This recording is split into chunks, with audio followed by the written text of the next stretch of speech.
What is up, everyone? My name is Chris Claiborne, and I want to talk to you about my first pageant experience. So listen, I just made my first pageant experience video a few minutes ago, and I was going to try to keep it under 10 minutes, and it turned out to be about 45 minutes. And I was like, Chris, no, like, you gotta shorten that stuff. And so I just want to tell you about my overall experience, maybe throw some tips in there. But if you want to know more, if I think about saying more, I'm just going to make a part 2 video and a part 3 or 4 or however many parts I need to do. But really, I just want to come in here and talk about the experience. Now, if you want to know why I did a pageant, search me on Facebook, Chris Claiborne, KrisClaborn, and you will hear all about my why. But I mainly want to focus on the pageant itself and my experience that weekend. So, number 1 is, it was the funnest time of my life, probably. I mean, I've had a lot of fun times, but that one was a different kind of fun. It's the kind of fun that happens so fast, and then you're upset when it's over. And why I say that is because there was 10 contestants, and it was life-changing. And I really do wish I had more time with them. So, for example, we got there, most of us got there on a Thursday night, and Friday and Saturday, it's all-day shows. So thinking back on my experiences, I almost wish that we could come in all day Thursday and have an entire day just to really get to know each other. Some of the girls went to eat on Thursday night, but I could not get there due to weather and due to leaving late, so I couldn't meet them before. And so Friday, I just wanted to talk to everybody, like, hi, what's your name? Wow, you're beautiful. Tell me what you do. Tell me how many kids. You want to be friends? Let's go get wine. Like, that's what I wanted to do all day Friday, but you can't, because you have to work, and you have to work together to learn the music and learn kind of everything that comes with the show. So as far as like how much time you get together, you don't get nearly as much time as you would want. So I think it'd be super cool to go in a day early, but I know that's hard for everybody, so this is just wishful thinking. But that would be cool to have more time with them, just to really get to know each other on a deeper level, because you do have an introduction, but it's just kind of small, like 20-30 second things. So anyways, get ready to meet some people that are probably going to be in your life for the rest of your life. And so apart from that, you are a part of a Facebook group page before you even get started. And in my experience, we were sent choreography and bits for you to learn beforehand. And this is called your opening number. And what was super fun about this is, if you don't know me, I teach dance fitness, and I love to dance. A little dance here, a little dance there. And what's so fun is why I love it so much is because I'm able to show my personality whenever I dance, and it's just so fun. I know I already said that, but when you're 5'1", when you're this tall, you get to dance, it's a way to make a statement when you don't have super long and beautiful legs, when you aren't seen over other people. This is just a way to really show your personality. And like, there was wonderful tall people there too who were showing their personality. But for me personally, I love it because it's just a way to be like sassy, fast, and cute, and bubbly. And it's just another language. It's another art that I really appreciate. And so that's why I love the dance number. So all day Friday, you are spent doing that, and get ready because your feet are gonna hurt. So my tip on that is to bring band-aids and dip your feet in ice at the end of the night and really rest them, because the entire weekend you're in heels. You're gonna see bruises, you're gonna see the rubbed area on your toes that hurts so bad, but there's nothing you can do about it except just be numb to it. And so bring ibuprofen, Bengay. Your back is gonna hurt, bring a yoga mat to do some yoga. Just be ready for the bodily harm. And I sound like it's so dramatic, but it's hard. So don't ever think that a pageant, like the pageant girls, don't do work, because you do some work, let me tell ya. So just be ready for that. Give it up to them, because those pageant girls, like, I'm not fanning you, I'm bowing to you, because those pageant girls put in a crap ton of work to be that amazing on stage. So you learn that, and then we ate some lunch, and you get to know each other for a little bit. There's some breaks in between, and then you learn kind of the bikini walk. You learn the gown walk. And then we were let go for a fringe party, and that was a lot of fun because we had our coordinator and our current pageant winner, and even like Mrs. Texas winner, and even Mrs. America was there, and they were all able to just kind of give us like a pep talk, and we all needed it because you're exhausted, you're tired, you're getting nervous, the show's next day. And so I really just appreciated the motivation that we received from everybody who wasn't a contestant, and it just makes you feel like they're real people who understand what you're feeling. Like everybody there understood that you might be nervous, that you might be scared, so they were able to just kind of talk you calmly and peacefully and graciously through that, and I appreciated that so much.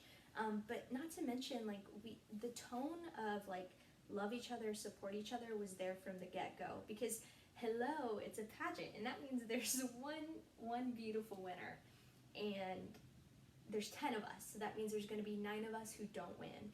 And so the tone of the topic of like, guys, there's only one of you, like, don't forget that. I know you're loving each other, but just know that there's going to be one of you. And for me, having the mindset of, if you win, awesome, Chris, and if you don't, you need to lose with grace. You need to lose with grace. And that was my theme of the weekend, because did I want to win?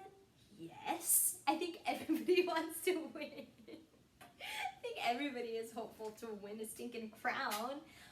But at the same time, like, you just have to be realistic, and you have to be ready for anything. And when it comes to pageants or sports, which I come from a soccer background, like, there's always a winner and a loser, and it might sound negative, but it's not. It's life, because if you're walking into a pageant knowingly, which I don't see how you wouldn't know, then you know there's going to be one person who gets that title, and you have to expect to lose, in my opinion, but not just lose, but lose with grace. And I want to be clear, when I say lose, like, you're not a loser. I'm not saying that. I'm just saying, like, there's people who win and people who don't win, and that is called losing. And so people are gonna have to go through that, and that's just what life is. But it doesn't make it bad or negative. It just means that it's not your time, and there's gonna be times in the future where you can go for it.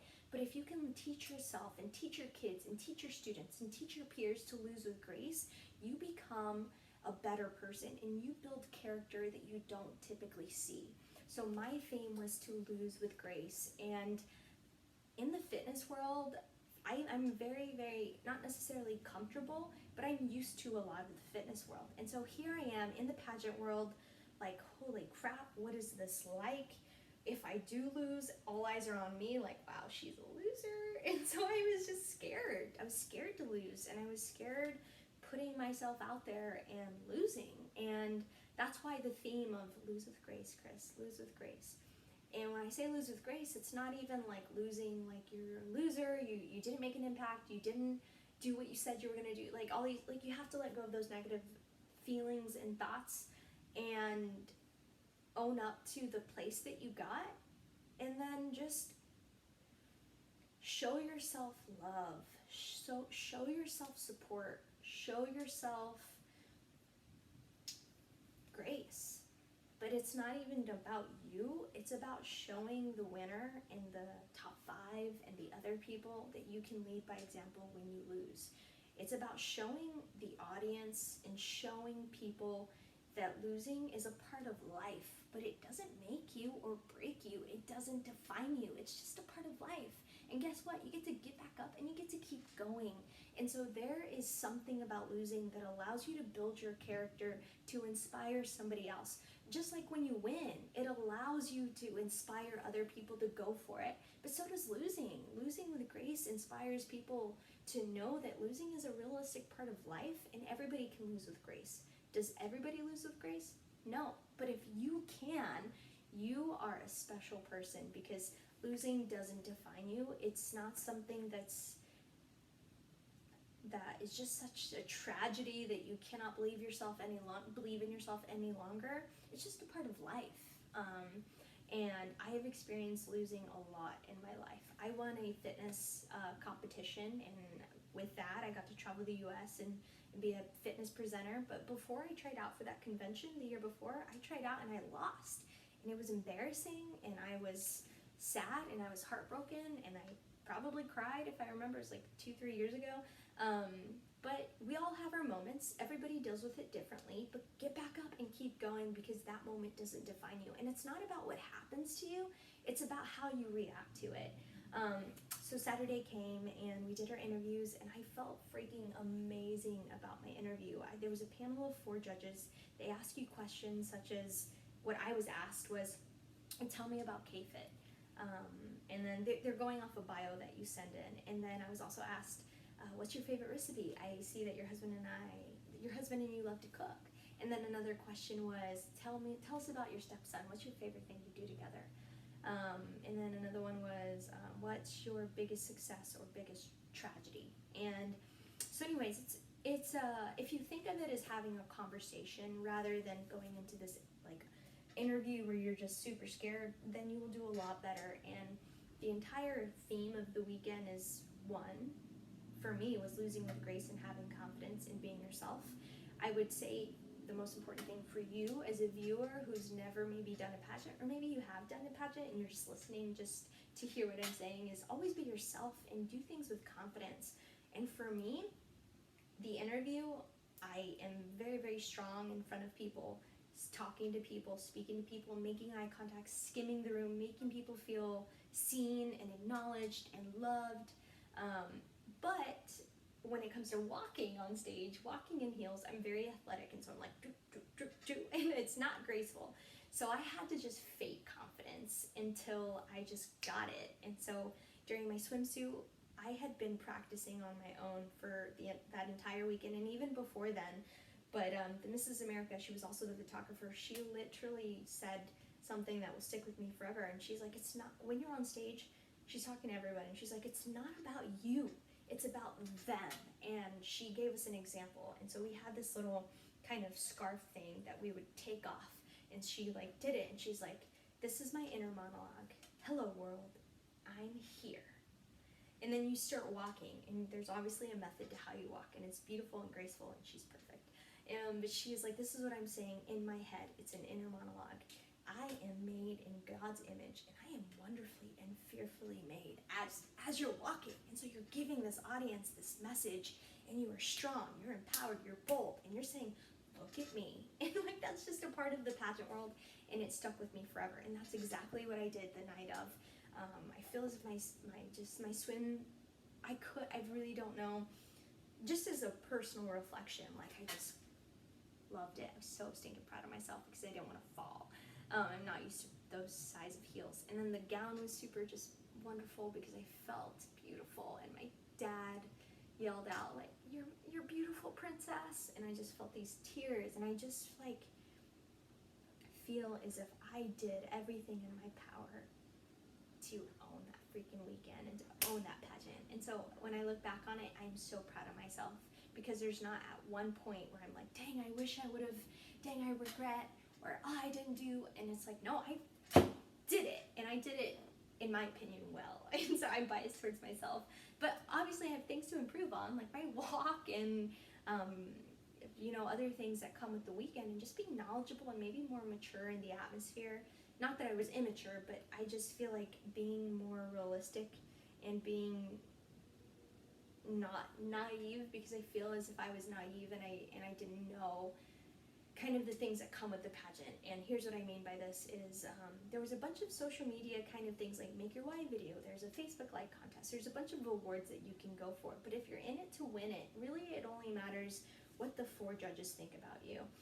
Because I had one judge reach out to me and say, you were perfection in my book, you were at the top 2 in my book. And I asked for feedback, and I was like, well, thank you so much. This really feels so good that you said this, because I had no idea. I didn't make top 5, and so I had no idea. Like, I was really thinking, like, shoot, did I do that freaking bad? But like, why did I feel like I did so good? And like, why were people telling me that I did so good? So I was confused, and so hearing that from a judge just made me kind of feel like, okay, you didn't do terrible, even though you didn't make top 5. And so it made me feel really good, and so I just asked for feedback on the other judges, and she said something that I think I'll remember for the rest of my life, and she goes, you know, judging is all selective. It's each individual's opinion, and they're completely different than the other, and because I was her top 2 and her perfection doesn't mean that I was their cup of tea, essentially, and that's okay. But I didn't have that realistic thought in my brain. I didn't know that that's the way it worked. It's not bad or good. I just know that I just am happy that I know that now going forward, so that I know what to prepare for, and I know kind of how to set my expectations, because I was going in there and I was like, I killed the interview. Holy crap, this is awesome. I killed my walk. I killed this. I killed that. Like, killed meaning like I did great. But really, it's about what the judges see and what they want, essentially, because you could do everything great, but maybe someone else has the things that they're looking for collectively, and it's not bad or good. This isn't win or lose. This doesn't make you good or not good. It's just the name of the game. It's just the way it works. And if you can be realistic with yourself and know these things, I feel a lot more comfortable going into the next pageant, if I ever did. I don't know if I would want to do that again, but it was super fun, and I'm happy that I did it. But knowing this information, I wanted to share with you because it's a part of my review. And so just knowing that from the judge, and just setting that realistic kind of knowledge out there, and that I know that now, it's really about the judges and what they think and what they are looking for as a collective group.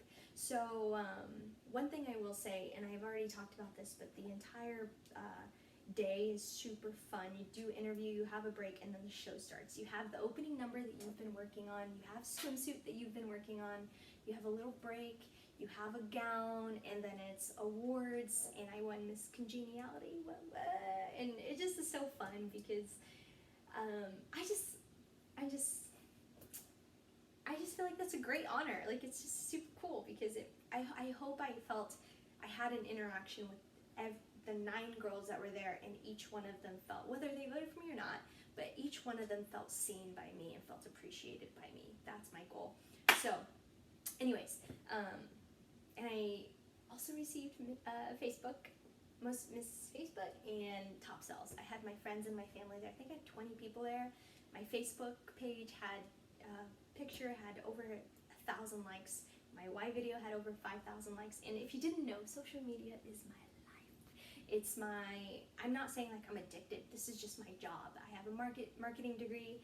I have a blog. I have a YouTube channel. I'm a social media influencer on Instagram. And so this is just what I do for a living. And all of my posts, I strive to hold a standard, and that's to be purposeful, authentic, and relatable, and positive, and kind. And so knowing that my reach went so well during this process makes me feel like such a winner, because it's hard. Social media is hard, and I was just able to make such an impact that I hadn't done before, and so I'm so freaking proud of that. And so anyways, none of that matters. It's a great honor, but I'm just saying. Anyways, so then they announced the awards, and then they announced top 5, and I did not receive top 5. And here's the thing, is my mindset on this, and I just want to share with you my review, is it really comes down to the judges, and there's 4 of them, and they're all I'm not sure how it works, and I haven't received full feedback yet. I can't wait till I do, just to really apply, and I'm such a feedback type person, is I want constructive, positive feedback that can help me grow and build my character, and really just work on pageants, and really just as a person. But if one judge thought that you were perfection, and then the other 3 thought that maybe girl 2 and 3 and 4 were perfection, then they just have to make a decision collectively. And I wasn't a part of the top 5 decision, and again, my thought process from the beginning, a theme of it was to lose with grace. And I have to be honest, I'm still human, so I still feel the feelings of like sorrow and despair and a little bit of embarrassment, and just kind of like you didn't do enough, or you did something wrong. Like, I felt all of that, and I looked around and I saw the girls who worked their tails off, and I'm like, I just wish that I could do or say something to help them. But it's just a realistic part of a pageant, and it doesn't take away from who you are. It's just the name of the game. Like when you play a soccer game, a soccer match, or a softball match, there's always a winner, there's always a loser. And that's just how it goes, but it doesn't take away from you as a person. And so I really had to remember that, and my theme was losing with grace. So whenever I didn't hear my name, I remember kind of feeling those emotions, opening my eyes and be like, push it out. You felt it, let it go. And I had to let it go. You have to lose with grace, and that goes from showing up for the 5 that won, and even for the winner, show up for them, because treat them the way that you want to be treated. But it's not about you, it's not about me, it's about my why always came down to everybody else who was too scared to get up there, all my family and friends that I wanted to make proud. And so in that moment of losing, you get to lead by example, and you get to show people that they're awesome for coming. They're awesome for supporting you through winning, through losing, through ups and downs, and that you are capable of losing and still holding true to your morals and to your standards in life. And if people can see that you can lose with grace, then they feel like when they can fail or they lose, that they can also lose with grace, because there can't always be winners. There's going to be people who fail and who lose, but it doesn't take away from who you are. People can lose with pride, and people can lose with grace. People can lose with their pride still intact. But it's just a part of this world. And so always just keep in mind is to treat others the way that you want to be treated, whether things are going your way or not. And remember, someone is always watching you. You have the opportunity to lead people always. Always, always, always.